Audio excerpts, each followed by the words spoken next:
চলাচল নারীরা আক্রান্ত হয়েছেন, পোশাক নিয়ে নারীদের কটূক্তি করা হয়েছে বা হচ্ছে, এসব ঘটনায় আপনাদের ক্ষেত্রে আপনাদের সমর্থন কি আছে? অনেক ক্ষেত্রে তৌহিদি জনতার কথা বলা হয়েছে। আমি আমি একটু শেষ করি, আমরা একটু শেষ করি। তো অনেক ক্ষেত্রে তৌহিদি জনতার কথা বলা হচ্ছে, এই তৌহিদি জনতা আসলে কারা, তাদের আপনি চেনেন কিনা, জানেন কিনা? জনাব মামুনুল হক। আমি তৌহিদি জনতার পরিচয়ে যাচ্ছি না। আমি প্রথম আপনাদের এবং আমাদের আজকে সম্মানিত অতিথি যে কথাগুলো বললেন, সেই কথাগুলো সমাজের খুবই একেবারে বিচ্ছিন্ন কিছু ঘটনা। আর এর বিপরীত দিকে আমরা এই দেশে এই মানে প্রকৃত অর্থে যারা প্র্যাকটিসিং মুসলিম, আমরা আমাদের বেশভূষায় এবং লেবাস পোশাকে আমরা যে কতটা এখানে নানাভাবে বৈষম্যের শিকার, হেনস্থার শিকার, তার খুব কম দৃষ্টান্তই আপনারা মিডিয়াতেও আনেন।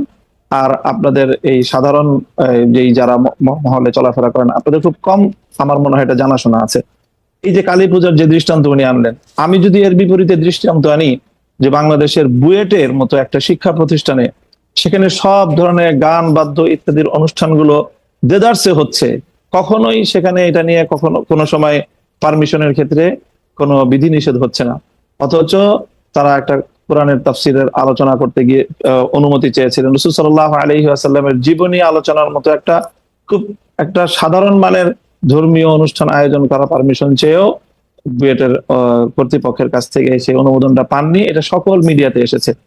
ঢাকা বিশ্ববিদ্যালয়ের কথা যদি বলি, এই ঢাকা বিশ্ববিদ্যালয়ে আপনার কত কত বছর, কত যুগ পর্যন্ত ইসলামের নামে কোনো ছাত্র সংগঠনকে আপনারা একটা প্রোগ্রাম করতে দেয় নাই, অথচ সেখানে অন্য সব ধরনের ছাত্র সংগঠনগুলো তারা কার্যক্রম পরিচালনা করছে। কমিউনিজমের মতাদর্শের যারা, তারা করতে পারবে, অন্যান্য তারা করতে পারবে, শুধু ইসলামী ছাত্র সংগঠনের নাম নেওয়া হলেই ঢাকা বিশ্ববিদ্যালয় তাদেরকে অচ্ছুত হিসেবে সাব্যস্ত করে রাখা হয়েছিল। এই বিষয়ে তো কোনোদিন ওনারা কথা বলেন। জনাব মামুনুল হক, একটু জানতে চাইছি যে ইসলামের নাম নিয়ে কোনো প্রোগ্রাম ঢাকা বিশ্ববিদ্যালয় হয় না, কিন্তু অন্য কোনো ধর্মীয় আলোচনার বা কোনো এরকম কোনো প্রোগ্রাম কি হয়েছে? মানে আসলে তো ইসলাম নিয়ে অনেক ধরনের প্রোগ্রাম ঢাকা বিশ্ববিদ্যালয়ে হয়েছে, সেটা আমিও জানি, ইসলামের নিয়ে অনেক কিছু হয়েছে। ব্যাপকভাবে দেখেন, প্রায় প্রতিটি হলেই খুব সুন্দরভাবে ব্যাপকভাবে সেখানে হিন্দু ধর্মাবলম্বী সংখ্যা কত সেটারও কোনো হিসাব করা হয় না, তাদেরকে নির্বিঘ্নে হলের মধ্যে জাঁকজমকপূর্ণভাবে তারা পুজোর আয়োজন করছে। আমি জনাব মামুনুল হক ঢাকা বিশ্ববিদ্যালয়ের ব্যাপারটা একটু বলি। আমি একটু ঢাকা বিশ্ববিদ্যালয়, তখন সেখানে অনুমোদন পাওয়া যায়। আমি ঢাকা বিশ্ববিদ্যালয়ের কথাটা একটু বলি। ঢাকা বিশ্ববিদ্যালয় আরবি, ইসলামের ইতিহাস ও সংস্কৃতি, ইসলামিক স্টাডিজ যেটা ইসলামী শিক্ষা সহ, ফার্সি সহ এবং আরো বেশ কিছু জায়গায় নিয়মিত, এই ডিপার্টমেন্টগুলিতে নিয়মিত কোরআনের তাফসির, কোরআনের গল্প, কোরআনের থেকে বিভিন্ন উদাহরণ, হাদিসের বিভিন্ন রকম কথা, এগুলি নিয়ে নিয়মিত সেমিনারের আয়োজন করা হয়। নিয়মিত কিন্তু এগুলি করা হয় একাডেমিক কার্যক্রমের অংশ হিসেবে, এবং সেইটা শুধু একাডেমিক কার্যক্রমের অংশ হিসাবে না, মানে সেইটা যে সিনেট হল এর মধ্যেও অনেক সময় সেটা হয়ে আসছে, হবে, মানে সেটাতে কোনো, কিন্তু আপনি বলছেন যে এটা হয় না। আপনার ঢাকা বিশ্ববিদ্যালয়ের একজন, আমি ঢাকা বিশ্ববিদ্যালয়ের একজন অধ্যাপককে জানতে চাই, ঢাকা বিশ্ববিদ্যালয়ের অধ্যাপকরা একজন বলতে চাই, ঠিক একই ভাবে যে কালী পূজার যে ঘটনা ম্যাডাম বললেন, সেটাও অবশ্যই ঘটনা সম্পর্কে তো আমরা বিস্তারিত জানি না, হয়তো কোনো ছাত্র বিচ্ছিন্ন হবে সেই ধরনের কিছু করে থাকতে পারে, সেটাকে হিন্দু ধর্মাবলম্বীদের বিরুদ্ধে একটা অভিযান বা একটা ভূমিকা হিসাবে চিহ্নিত করার কোনো মানে আমাদের কাছে তো প্রমাণ। আচ্ছা, আমরা একটু ম্যাডামের কাছে, সে প্রকৃত অর্থে যারা দাড়ি টুপিওয়ালা মুসলমান হিসাবে ইসলাম ধর্মকে তারা সকল ক্ষেত্রে প্র্যাকটিস করতে চায়, বিশেষ করে রাজনৈতিক ক্ষেত্রে যারা আমরা ইসলামকে প্র্যাকটিস করতে চাই, আমরাই হলাম প্রকৃত অর্থে বাংলাদেশে আসলে সংখ্যালঘু, এবং আমরাই সবচেয়ে বেশি বৈষম্য এবং নানা ধরনের অত্যাচার এবং নিপীড়নের শিকার। এবং আমাদের এই নিপীড়নের বিরুদ্ধে কখনোই সমাজের এই যে সাধারণ শিক্ষা ব্যবস্থার যারা শিক্ষক মহোদয় আছেন বা অন্যান্য একটা সোচ্চার কখনো আমরা পাই। আচ্ছা, আমরা এটা অধ্যাপক মাহবুবকে জানতে চাইবো। আমি একটু আপনার কাছ থেকে এটা জানতে চাই যে ধরেন বাংলাদেশে আপনি যে ধরনের রাষ্ট্র ব্যবস্থা কায়েম করতে চাচ্ছেন, ধরেন যে খিলাফা, সেই খিলাফা আসলো, তাহলে কি আপনারা এই যে ধরেন কালী পূজার কথা বলা হলো সেগুলি বন্ধ করে দিবেন? যে না, রমনায় বা বন্ধ হবে কেন, সেগুলি করতে দিবেন? প্রত্যেক ধর্মাবলম্বীর যার যার ধর্মীয় রীতি অনুযায়ী তার সে ধর্মীয় স্বাধীনতা ভোগ করবে, তার জানমালের নিরাপত্তার যে বিষয়গুলো আছে ইসলামী রাষ্ট্র ব্যবস্থা, ইসলামী রাজনৈতিক যে বন্দোবস্ত, সেখানে অন্য ধর্মাবলম্বীদের ধর্ম পালনের শুধু স্বাধীনতা নয়, বরং নিরাপত্তা নিশ্চিত করা হয়েছে, তাকে কি এবং সেই নিরাপত্তা অবশ্যই বাস্তবায়ন করা হবে। তাদেরকে কি জিজিয়া কর দিতে হবে? এখন আমি প্রথমেই কথা বলি যে আমরা মুসলিম কি অমুসলিম। যদি আমি মুসলিম হয়ে থাকি তাহলে আমাকে অবশ্যই কোরআনের প্রত্যেকটা আইনকে বিশ্বাস করতে হবে, মানতে হবে। আমরা আপনাদের কাছে পাল্টা প্রশ্ন করি, খালেদ মহিউদ্দিন সাহেবকে এবং আজকে আমার অতিথিকে, যে আমরা এজ এ মুসলিম আমরা কোরআনের প্রত্যেকটা বিধানকে শ্রদ্ধা করি কিনা, এবং প্রত্যেকটা বিধান আল্লাহর পক্ষ থেকে প্রদত্ত সেই হিসাবে আমি বিশ্বাস এবং মানি কিনা, সেটা বলেন আপনার। আচ্ছা, আমি প্রশ্ন উত্তর দিচ্ছি, আপা নিশ্চয়ই আমার থেকে দিবেন, আপা উত্তর দিবেন। আমি শুধু প্রশ্নটা করি যে আমরা কি কোরআনের বিধানটার প্রতি শ্রদ্ধা করি কেবলমাত্র আমি মুসলমান সেইটা বড় হওয়ার জন্য, নাকি আপা আরেকটা কথা বিভিন্ন জায়গায় বলে থাকেন, আমার হারাম হালাল জ্ঞান, আমার ঘুষ সুদ জ্ঞান, আমার অন্যায় অত্যাচার জ্ঞান, আমার বিভিন্নভাবে বিভিন্ন মানুষের যেটাকে আমানতরে খেয়ানত করার জ্ঞান, সেইটাও আমরা মানি। আমি তো দেখি বাংলাদেশে বাংলাদেশ 90 ভাগ মুসলমানের দেশ, আমি দেখি 90 ভাগ মুসলমানের মধ্যে 90 ভাগ ধর্মীয় সেই বিশ্বাসটাকে আপনার প্র্যাকটিস করার বিষয়। যদি আপনি ধর্মীয় যে বিশ্বাস সেটাকে যদি আপনি অ্যাকসেপ্ট করেন, দেন তখন আপনি মুমিন না, আমি এবং যদি আপনি সেটাকে প্র্যাকটিস করেন, তারপর আপনি সে ভালো আমল হলো, আপনার উন্নত মুসলিম হলেন। কিন্তু আমাদের প্রশ্নের আমি বলি, একটু শুনেন, জিজিয়া কর দিবে কিনা। জিজিয়া করটাকে স্বাভাবিকভাবে যেটাভাবে উপস্থাপন করা হয় যে এটাকে খুব একটা জুলুম এবং অন্যায় এবং ইসলামের একটা বৈষম্যপূর্ণ বিধান হিসেবে আপনার আখ্যায়িত করার আপনার প্রশ্নের টোনের মধ্যে কথাটা রয়েছে। জিজিয়া কর এটা হলো মুসলমানদের কাছ থেকে জাকাত নেওয়া হয়, সেই জাকাত হলো তাদের অর্থনৈতিক রাষ্ট্রীয় যেই আপনার এই সোর্স, সেই সোর্সের এখান থেকে একটা ইনকাম।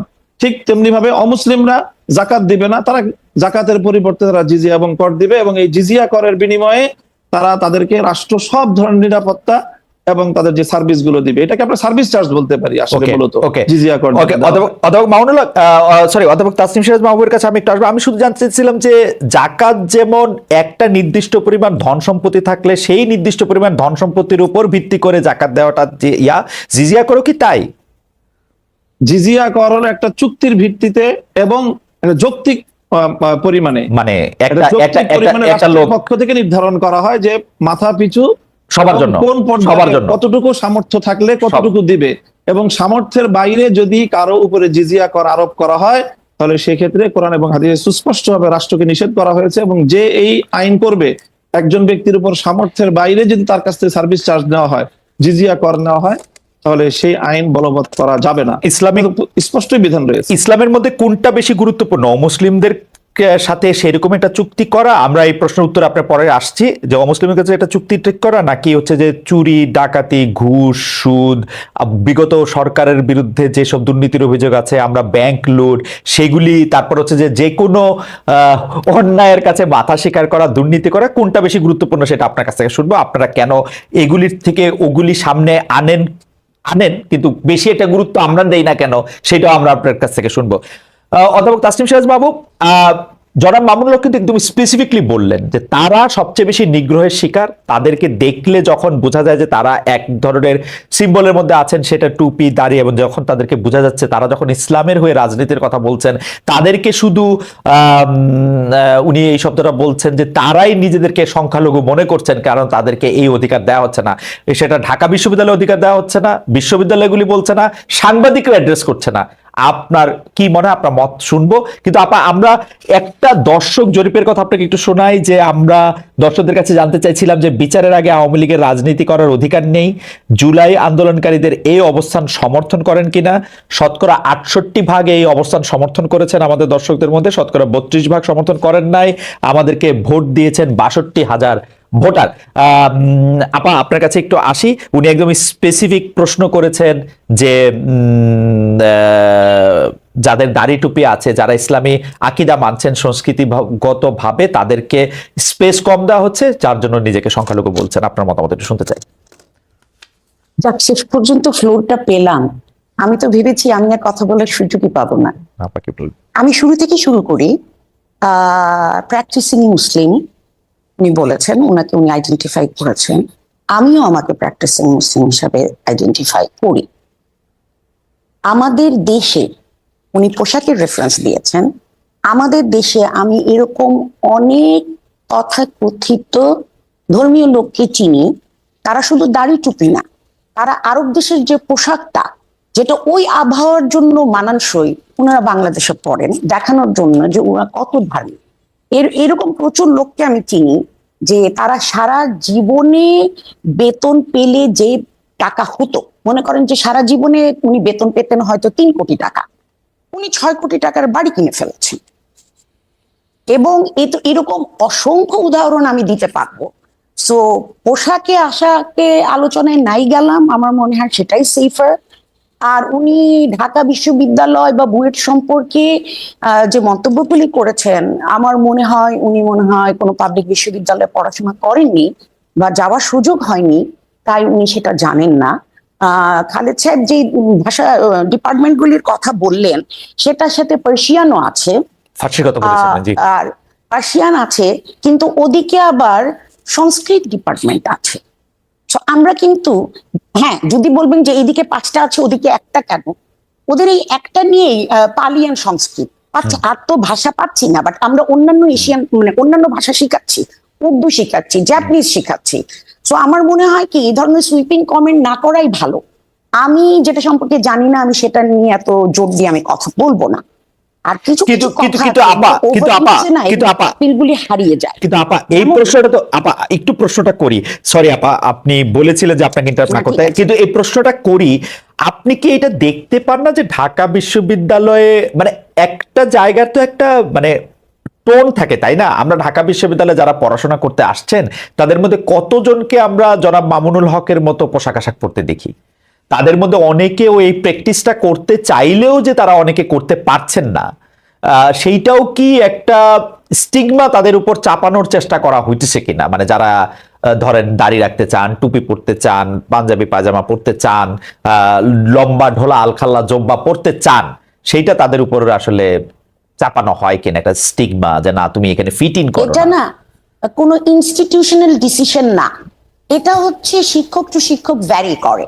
যেমন কিছুদিন আগে সোশ্যাল সায়েন্স ফ্যাকাল্টির একজন শিক্ষকের সম্পর্কে অভিযোগ উঠেছে যে উনি পোশাক আশাক নিয়ে অনেক কথা বলেন। আমি ব্যক্তিগতভাবে আমার বিভাগের কথা বলতে পারি। আমি ইংরেজি বিভাগের শিক্ষক, আপনারা জানেন আমরা ইংরেজি সাহিত্য পড়তে গিয়ে অনেক কিছু পড়ি, আমরা মিথোলজি পড়ি, হিন্দু মিথোলজি, গ্রিক মিথোলজি, অনেক কিছুই পড়ি, কিন্তু সেগুলো প্র্যাকটিস করতে তো কেউ আমাকে বাধ্য করছে না। আমাদের ক্লাসগুলিতে মোটামুটি ছেলে মেয়ের রেশিও 50-50 না হলেও কাছাকাছি। তো যেসব মেয়েরা আছে, ইদানিং অনেককে দেখা যায় যারা হিজাব পরে। হিজাব পর্দা এক জিনিস না, আমি সেই বিতর্কে যেতে চাই না। আমি তাদেরকে, আমার মতো শিক্ষকেরা, আমরা হয়তো একটু লিবারেল ইংলিশ ডিপার্টমেন্টের শিক্ষকরা, আমরা কখনোই কিন্তু এই ধরনের কিছু নিয়ে আমরা কথাবার্তা বলি না। কারণ একজন কি পোশাক পরবে, কোন ধর্মে বিশ্বাস করবে, এটা তার ব্যক্তিগত ব্যাপার। সে যতক্ষণ না এমন একটা পোশাক পরবে যেটাতে শালীনতার সীমা লঙ্ঘিত হয়, আমি তাকে কেন এটা বলবো?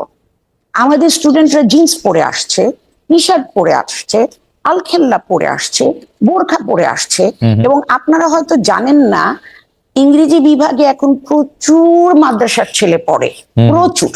মানে একবার আমার ক্লাসে প্রায় 40 জনের মতো স্টুডেন্ট ছিল এবং তার 30-35% ছিল মাদ্রাসা ব্যাকগ্রাউন্ডের। এবং অনেকে শুনলে আরো অবাক হবেন যে ইদানিং আমি বুঝতে পারি আমার অভিজ্ঞতা থেকে যে মাদ্রাসা শিক্ষা তো ইংরেজির উপর অনেক জোর দেওয়া হয়, কারণ ইংরেজি বিভাগে আসা কিন্তু চারটিখানি কথা নয়, আর অনেকের সাথে কম্পিট করে আসে। এতে আমি অনেক খুশি যে ওনারা শিক্ষার এবং বিশেষত ইংরেজি শিক্ষার গুরুত্ব বুঝতে পেরেছে। তো তারা কি পড়ে আসলো না আসলো, এটা বিচ্ছিন্নভাবে যদি 2-1 শিক্ষক বলে থাকেন, অবশ্যই এটা আপত্তিজনক। সেই জায়গায় হলে আমিও আপত্তি করতাম, কারণ আমি কি পড়বো না পড়বো সেটা আমার বিষয়। কিন্তু যখন জিনিসটা বাড়াবাড়ি পর্যায়ে চলে যায়, আমি 2007 সালে হজ করে এসেছি এবং আমি জানি যে হজের সময় মুখের এতটুকু জায়গা ভিজিবল হতে হয়, বাধ্যতামূলক। আমাদের কিছু খুবই কম বাট কিছু কিছু ছাত্রী আছে একদম এইরকম করে ঢেকে আসে, শুধু দুটো চোখ দেখা যায়, তাদের হাত মোজা পরা থাকে, পা মোজা পরা থাকে, যেটা আমাদের ধর্মের রিকোয়ারমেন্ট বলে আমি কোথাও পড়ি। আমি এগুলো নিয়ে কিছুটা লেখাপড়া করি, এবং ভাইবার সময় আপনি যদি আপনার নিকাবটা না সরান তাহলে কিন্তু আপনার আইডির সাথে, আপনার আইডি কার্ডের সাথে আপনার চেহারা আমি মিলাতে পারছি না। তো এগুলি আমার মনে হয় অপ্রয়োজনীয়। কিন্তু পোশাক আশাকের ব্যাপারে, চিন্তাধারার ব্যাপারে, সব ব্যাপারে আমি ব্যক্তি স্বাধীনতায় বিশ্বাস করি, ততক্ষণ পর্যন্ত যতক্ষণ না এইটা একজনের বা সমাজের বা দেশের জন্য ক্ষতিকারক না হয়। তাসনিম আপা, আর আপনাকে ইসলামের কথা যদি আমরা বলি, তাসনিম আপা, জি আপনি শেষ করবেন। জি আপনি শেষ করছিলেন, সরি আপনি শেষ করেন, সিস্টেমের কথা বলছিলেন। জি, আমরা যদি ইসলামের কথা বলা আর সেটা নিজের জীবনে ধারণ করা কিন্তু দুই ইস্যু। আমাদেরকে ইসলাম শেখায় নম্র হতে, ভদ্র হতে, অন্যের সাথে ভালো আচরণ করতে। ইসলামে বলা হয়েছে একজন মানুষের প্রতি, একজন মানুষের দিকে হাসলে সেটাও এক ধরনের সাদকা। ওকে, আমরা কি সেগুলো করি? আমার মনে হয় আপা চেঁচামেচি করি, তাদেরকে আমরা ইসলামের বাঘ, ইসলামের সিংহ এইসব টাইটেল দেয়া হয়। তো আমরা নিজেদের মধ্যে কতটুকু ইসলাম পালন করি যে আমি রাষ্ট্রধর্ম ইসলাম চাই, আমার প্রশ্ন। আপা আপনাকে অনেক ধন্যবাদ। আমরা জনাব মামুনুল হকের কাছে প্রশ্ন রেখেছিলাম যে ইসলামের দৃষ্টিতে আসলে কোনটা বেশি গুরুত্বপূর্ণ, বাহ্যিক বাহ্যিকভাবে তার পোশাক আশাকের পাশাপাশি ঘুষ, দুর্নীতি, সুদকে আমরা আসলে বর্জন করছি কিনা, যেগুলিকে আমরা আসলে ফান্ডামেন্টাল ধরে আসছি, সেটা ক্ষেত্রে আপনার কি মতামত, এবং সোশ্যাল মিডিয়ায় যাদেরকে আমরা ইসলামী বক্তা বলে থাকি তাদের কিছু বক্তব্য এরকম তুলনা করা হচ্ছে যারা একসময় ক্ষুদ্র ঋণ নিয়ে, সুদ নিয়ে ডক্টর মোহাম্মদ ইউনূসের সমালোচনা করেছিলেন, তারা আবার তার প্রশংসা করছেন। বক্তাদের একটি অংশ কি বাতাস বুঝে বক্তব্য দিচ্ছেন কিনা, এবং আপনারা যে ইসলামকে, যেটিকে আসলে পলিটিক্যাল ইসলাম বেশি করে বলা হচ্ছে, যেটা এবং যেই কারণে বাংলাদেশে ইসলামী দলগুলির মধ্যে অনেক বিভাজন দেখা যাচ্ছে, মানে কেউ হয়তো ইসলাম বিশ্বাস করছেন এবং জোর দিয়ে বলছেন যে জনাব মামুনুল হক যেগুলি বলছেন সেগুলি ইসলাম না, আরেকজন বলছেন যে ওইটা যারা বলছেন তারা কাফের।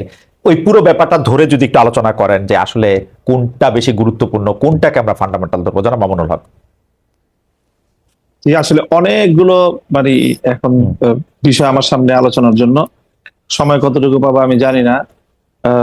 মিসেস মাহবুব সাহেব তো উনি বললেন যে ওনাকে মনে হয় সময় কম দেয়া হচ্ছে। আমি আসলে শুরুতেই বলেছিলাম যে আসলে বিতর্কের আলোকে আমি কথাগুলো বলতে চাইনি।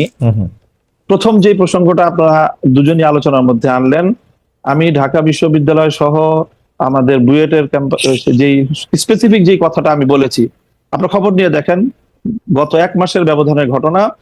ঢাকা বিশ্ববিদ্যালয়ে একটা সিরাতুন নবী অনুষ্ঠান করার সুযোগ দেওয়া হয়েছে, এবং এই অনুষ্ঠানটাকে ঢাকা বিশ্ববিদ্যালয়ের ইতিহাসে দীর্ঘদিন পরে এই ধরনের একটা অনুষ্ঠানের একটা মানে ব্যতিক্রমী আয়োজন হিসাবে গোটা ঢাকা বিশ্ববিদ্যালয় এটাকে খুব তারা উৎসাহিত করেছে। সেম একই ধরনের অনুষ্ঠানের অনুমতি চেয়ে বুয়েটের ছাত্ররা বুয়েটের প্রশাসনের কাছ থেকে অনুমতিটা পায়নি। আপনারা যে দৃষ্টান্তগুলো এনেছেন সেটা হলো একাডেমিক যে ইসলামিক স্টাডিজ বিভাগ আছে, আরবি ভাষা সাহিত্য আছে, উর্দু আছে, ফার্সি আছে, অ্যাজ এ ল্যাঙ্গুয়েজ বা একটা সাবজেক্ট হিসাবে পড়াশোনার বিষয়ে আমি এই জায়গাটা আমার প্রশ্ন ছিল না।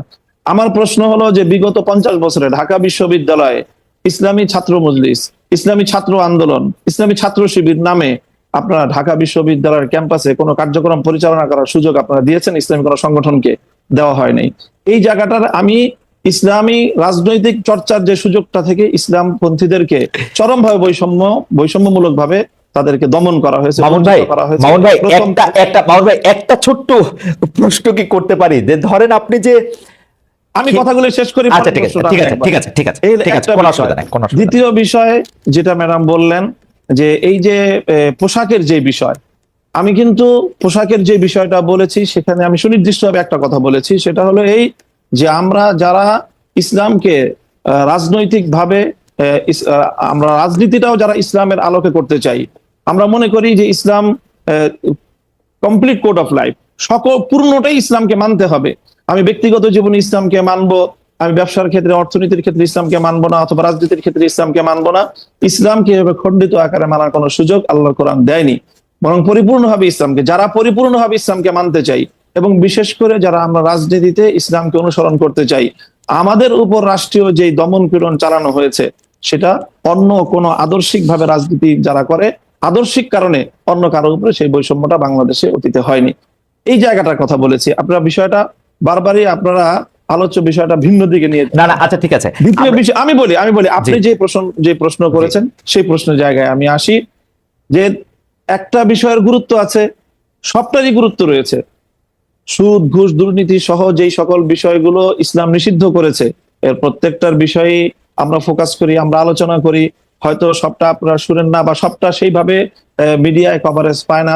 মিডিয়ায় কভারেজ পায় সাধারণত চলমান ইস্যুগুলো এবং যে বিষয়গুলোকে রাজনীতির সাথে সংশ্লিষ্ট সেই বিষয়গুলো গুরুত্ব পায় বা সেই বিষয়গুলো হয়তো অনেকটা ফোকাস হয়, কিন্তু সবটা বিষয় একই।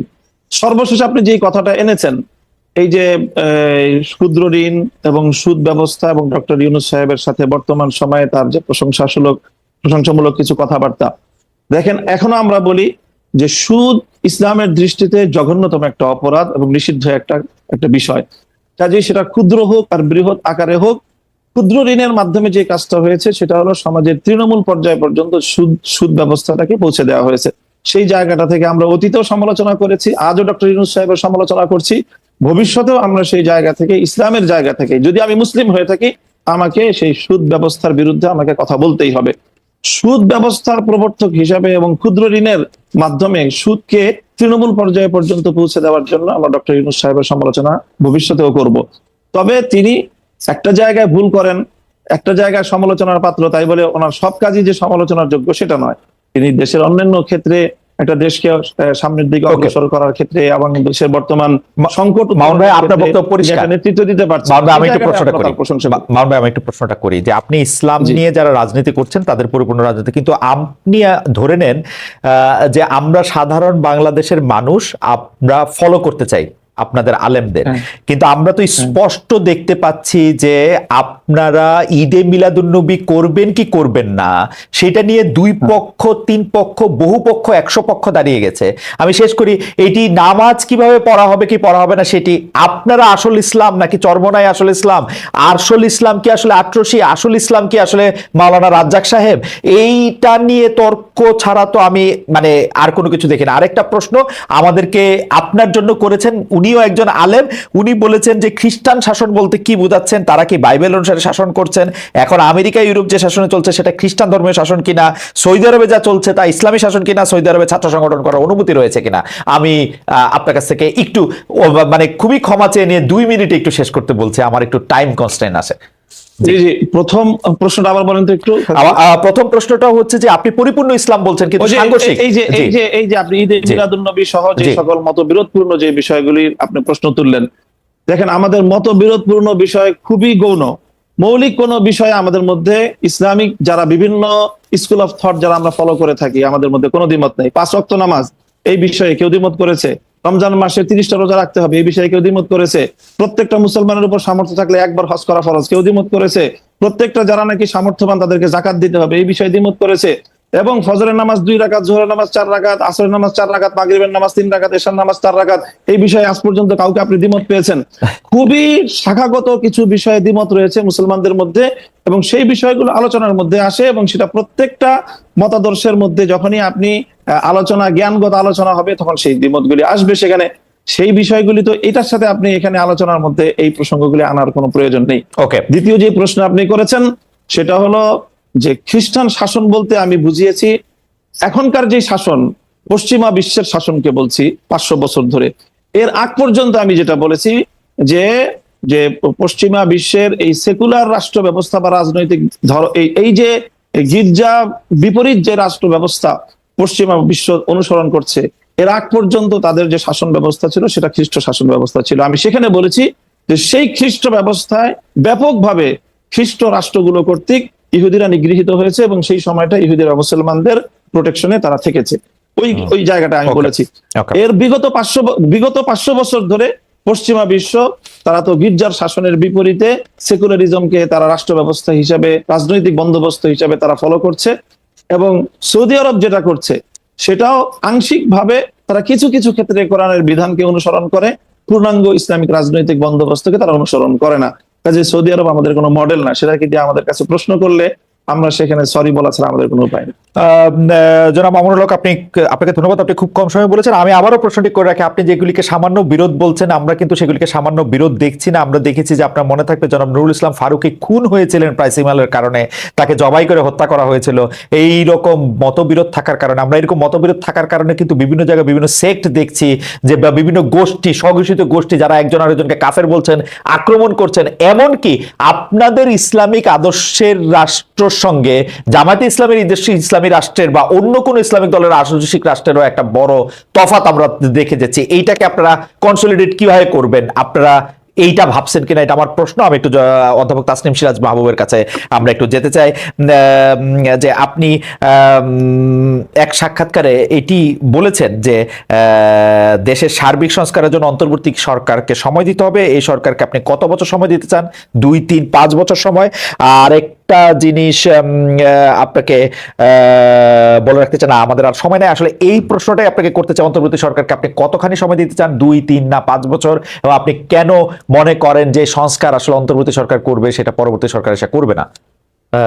তাসনিম সিরাজ মাহবুব। না, আমি সেটা কোথাও বলিনি যে মনে করেন সংস্কার কেন? এই সরকার করবে, পরবর্তী সরকার করবে না। জি। আমি বলতে চেয়েছি বা চাচ্ছি সেটা হলো বেসিক কিছু জিনিস আছে যেগুলো ওনাদেরকে করে যেতে হবে। যেমন শহীদদের তালিকা তৈরি করে, আহতদের তালিকা তৈরি করে এদের পুনর্বাসনের ব্যবস্থা করা আহতদের ক্ষেত্রে, এটা ওনাদেরকে করতে হবে। এবং এতদিনে এটা ওনাদের করে ফেলা উচিত ছিল। এখানে ওনারা আমাদেরকে লেট ডাউন করেছেন। শহীদের তালিকা করেছেন, আহতর এখনো হয়নি, এবং আহতরা অনেক ক্ষেত্রেই যতটুকু সাহায্য প্রয়োজন ততটুকু পাচ্ছেন না। এটা হলো 1 নাম্বার। আরেকটা হলো আপনার কিছু আছে শর্ট টার্ম, কিছু আছে লং টার্ম। এখন ওনারা যদি বাংলাদেশের শিক্ষা ব্যবস্থাকে ঢেলে সাজাতে চান, এটা 6 মাস 1 বছরে সম্ভব না। সো উনাদের যেগুলি এখন করা দরকার, ইমিডিয়েট অ্যাটেনশন যেগুলিতে দরকার, তার মধ্যে একটা যেটা আমি বললাম, শহীদের তালিকা তৈরি করা, দেশের অর্থনৈতিক অবস্থাকে স্থিতিশীল করা, আইনের শাসন অ্যাসিওর করা, আইন শৃঙ্খলার উন্নতি করা, এগুলি উনাদের গোল হওয়া উচিত। এই কয়টা কাজ করতে আমি কোনো নাম্বার বলবো না। এই কয়টা কাজ করতে যৌক্তিকভাবে যতটুকু সময় লাগে ততটুকুই উনাদের নেওয়া উচিত। কিন্তু তবে আমাদের এটাও মনে রাখতে হবে, আমি একটু শেষ করি খালেদ সাহেব, আমি কিন্তু কখনো জোর দিয়ে বলছি না, এবারই বললাম। আমি এতটুকুই বলবো যে আপনি কিন্তু নবজাত শিশুকে দিয়ে মা বাবা ডাকাতে পারবেন না। আপনি তাকে যতই দুধ খাওয়ান আর যতই মারধর করেন, তাকে সময় দিতে হবে। আমরা এত অসহিষ্ণু কেন? আমরা সর্বক্ষেত্রে অসহিষ্ণু, পরমতের ব্যাপারে শুধু না, সব ক্ষেত্রে আমরা অসহিষ্ণু। এখন এখন আমাকে ট্যাগিং করা হবে যে আমি বর্তমান সরকারের দালাল, তো ট্যাগিং নিয়ে এখন আর চিন্তা করি না, এটা ভূষণে পরিণত হয়েছে আমাদের মতো মানুষের জন্য। তো আমার কথা হলো, আমার ক্ষেত্রে যে জিনিসটা মনে হয় উনারা ঠিক করছেন না, সেটা হলো যে উনারা লং টার্ম আর শর্ট টার্ম গোলগুলিকে উনারা আলাদা করছেন না। উনারা র্যান্ডামলি কাজ করছেন, যার ফলে হচ্ছে কি, যেই জিনিসটার প্রতি তাদের ইমিডিয়েট অ্যাটেনশন দরকার, উনারা এটা না রেখে অমুকের পোশাক কি হবে, অমুক পোশাকের কালার কি হবে, অমুকের নকশা কি হবে, উনারা ওগুলোতে মনোযোগ দিচ্ছেন, যেগুলি কিনা উনাদের না করলেও চলে। উনারা পুনর্বাসন করবেন, উনারা ইলেকশন কমিশনকে ঢেলে সাজাবেন, উনারা ভোটার তালিকা হালনাগাদ করবেন, উনারা প্রতি মানে শ্রদ্ধাশীল যাতে হয় মানুষ, সেই ব্যবস্থা করবেন, এবং উনারা দ্রব্যমূল্য নিয়ন্ত্রণ করবেন। এটা উনাদের ইমিডিয়েট টার্গেট হওয়া উচিত। আচ্ছা, আপনি যে সংস্কারের কথা বলছেন বা যেইগুলি কথা আপনি বলছেন যে এগুলি এই সরকারে করা উচিত, যার জন্য আসলে ঠিক কতটা সময় বা টাইম ফ্রেম দেওয়া দরকার সেটা আপনি বলতে চাচ্ছেন না। আপা এখন কি শুনতে পাচ্ছেন? আসসালামু আলাইকুম প্রিয় দর্শক, আশা করি পুরো ভিডিওটি দেখেছেন এবং বুঝতে পেরেছেন। প্রিয় দর্শক, ঠিকানাই খালেদ মহিউদ্দিন টক শোতে কথা বললেন খালেদ মহিউদ্দিন। উপস্থিত ছিলেন শাইখ আল্লামা মামুনুল হক, আপনারা সবাই চিনে থাকেন, বিশ্ববিখ্যাত আলেম এবং সুপরিচিত সারা পৃথিবী জুড়ে, এবং তার হুঙ্কার, তার গর্জন, তার যে অন্যায়ের প্রতি প্রতিবাদ দেখে মানুষ তার প্রতি আকৃষ্ট, তাকে ভালোবাসে, মন থেকে ভালোবাসে এবং অনেক সম্মান করে, অনেক সম্মানিত ব্যক্তি আল্লামা মামুনুল হক। তার কথাগুলো আমরা শুনে আসলাম খালেদ মহিউদ্দিন টক শো থেকে, খালেদ মহিউদ্দিনের কথা শুনে আসলাম। উপস্থিত ছিলেন একজন নারী টক শোতে উপস্থিত ছিলেন। আমি এই মহিলাকে চিনি না, যার কারণে আমি তাকে তার যে পরিচয়, সে পরিচয় দিতে পারছি না। আপনারা যারা চেনেন, আপনারা ভালো, আমি চিনি না। যাই হোক, সবাই ভালো থাকবেন, সুস্থ থাকবেন। ভিডিওটি শেষ করছি। আসসালাম।